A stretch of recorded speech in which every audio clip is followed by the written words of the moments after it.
I will quickly flash on the screen for clarity, but this will be very brief. There are earmark funds by law. The law is very clear that these amounts are set aside for, these are part of the sin tax collection, and they are by law meant for PhilHealth. The amounts are certified by the collecting agencies, which is the BIR, and the total amount of the deficit from 2023 to 2026 is 129.96 billion pesos, Mr. President. So, 4 na taon na may deficit po ang gobyerno sa perang ito. This is not just an unfunded law. This is amount that is already certified and earmarked for PhilHealth. There is no reason, there is no explanation, there is no basis not to transfer this funding to PhilHealth. In fact, for this year, for 2026, the sin tax earmarked amount is 69.78 billion pesos. What was provided in the NEP is 53.26 billion pesos. So there is a deficit of 16.52 billion pesos. We humbly appeal to all our colleagues and to the chairman. This is a formal amendment that I can make now or at the proper time, because I know the chairman is considering all of the amendments at this present time, but this 16.52 billion pesos is due by law for this year. And as I said, the total amount for the past 4 years is 129.96. In addition, Mr. President, earmarked from PCSO and PAGCOR collection from 2019 to 2025 is the amount of 106.95 billion pesos. Yan din po ay never natanggap ng PhilHealth. There were 2 years, I think it was 2023 and 2024, that the amount from PCSO and PAGCOR was in the GAA, but it was never released. So they have never released these earmarked laws, these earmarked amounts from PCSO and PAGCOR. So the total of that, including the return of the diverted funds that happened in 2024 when the Department of Finance and DBM requested the agencies, including PhilHealth, to transfer funds back to Treasury is 60 billion. This is now in the GAB, and I understand from the Committee on Finance that we are also retaining that amount of 60 billion. But just to be able to identify and fight for it all the way through BICAM, this total amount that is earmarked and is there, but I don't know where, is totals 296.91 billion pesos. Now, last point, Mr. President, of course, we understand that the chairman is always trying to look for fiscal space, but this occupies a different level because this is already earmarked. Now, kung ang next question is saan ang paggagamitan,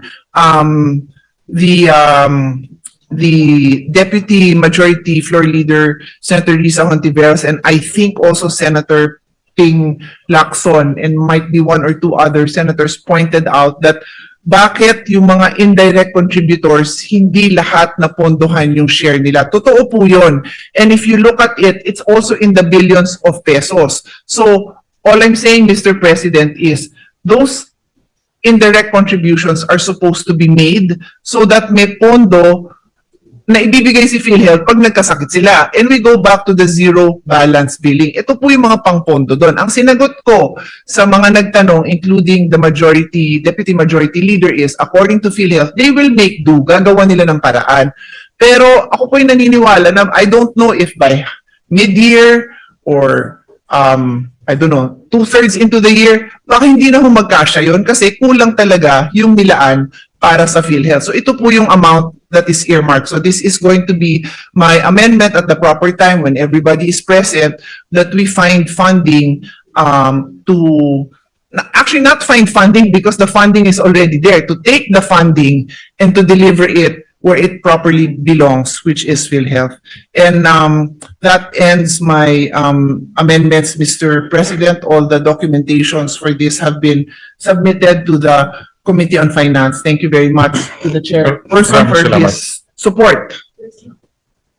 Thank you very much, Senator Pia, and maraming salamat dun sa mga suggestions po ninyo. Thank you.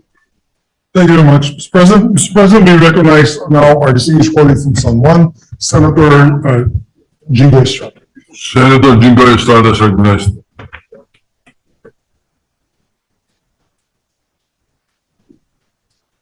Thank you, Mr. President.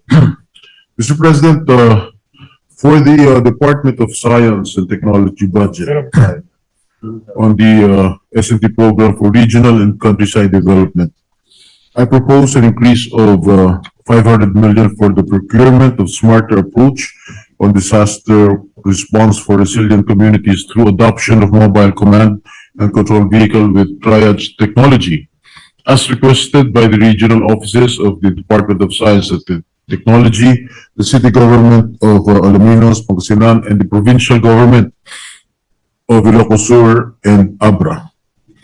This amendment is crucial in order to enhance the capabilities of local government units and partner agencies through the strategic applications of science, technology, and innovation.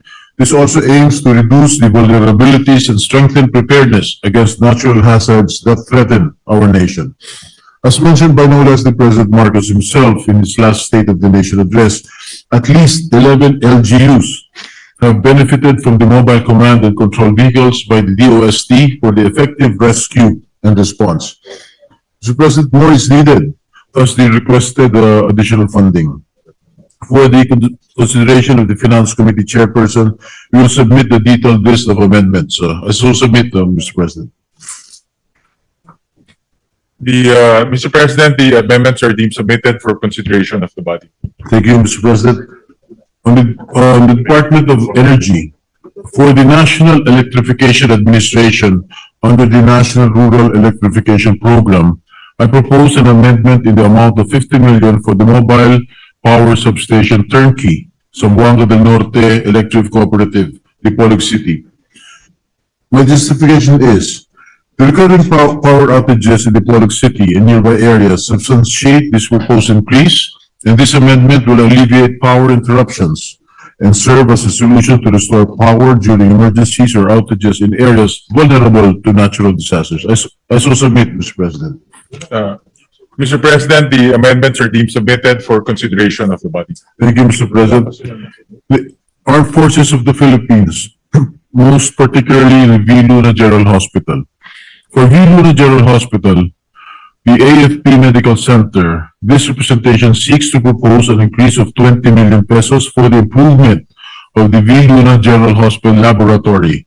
This would enhance the medical services provided to our active military personnel, their dependents, and authorized civilians. This would also help in our vision to have a modernized, favorable, and conducive environment for patients. I submit, Mr. President. The amendments are deemed submitted for consideration of the body. Thank you, Mr. President. Again, under the Armed Forces of the Philippines, the National Amnesty Commission. Mr. President, for the National Amnesty Commission, I propose the following amendments. 62 million for personal services to hire additional plantilla and support personnel needed to expedite processing, improve service delivery, and ensure smooth coordination at both national and regional levels. Number two, 10 million for community engagement and advocacy in order to implement strategic communication, stakeholder engagement, and grassroots advocacy initiatives that raise awareness of the amnesty program, particularly in conflict-affected areas. I so submit, Mr. President. Yeah. The amendments are deemed submitted for consideration of the body. Department of Justice. For the National Bureau of Investigation, I propose an increase of 85.164 million for the restoration of hazard duty pay for technical and forensic personnel, an increase in hazard duty pay for all NBI agents, special investigators, and technical and forensic personnel. This essential provision is crucial for maintaining the morale and retention of specialized experts. Also, the adjustment is intended to better reflect the dangerous nature of their responsibilities and the critical role that they play in maintaining national security. I so submit, Mr. President. The amendments are deemed submitted for the consideration of the body. Again, the DOJ Board of Claims. For the Board of Claims, I propose an increase of 12.8 million pesos broken down as follows. Training expenses, 3 million. Representation expenses, 1 million. Other professional expenses, 3.5 million. Traveling expenses, 300,000.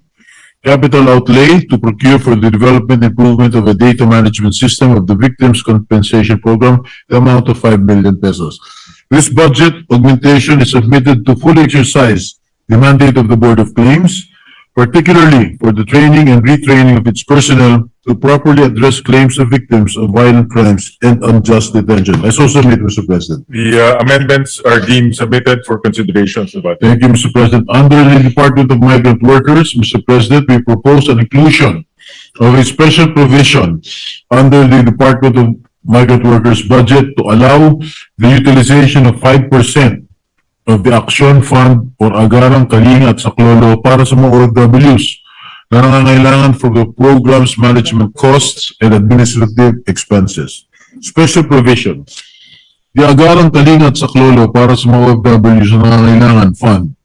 The amount of 2,400,000,000 pesos appropriated herein for the Action Fund program under Workers' Welfare and Government Placement Services shall be used to provide legal, medical, financial, and other forms of assistance to distressed OFWs and their families. In the implementation of the Action Fund program, the DMW shall be permitted to utilize up to 5% of the mentioned amount for program management costs and administrative expenses, including bank transaction fees, communication expenses, representation expenses, travel expenses, office and ICT supplies, postage and courier services, other professional services, and other maintenance and operating expenses to support effective program management. I submit, Mr. President. Yeah, the amendments are deemed submitted for consideration of the budget. Thank you. Lastly, the Philippine Sports Commission.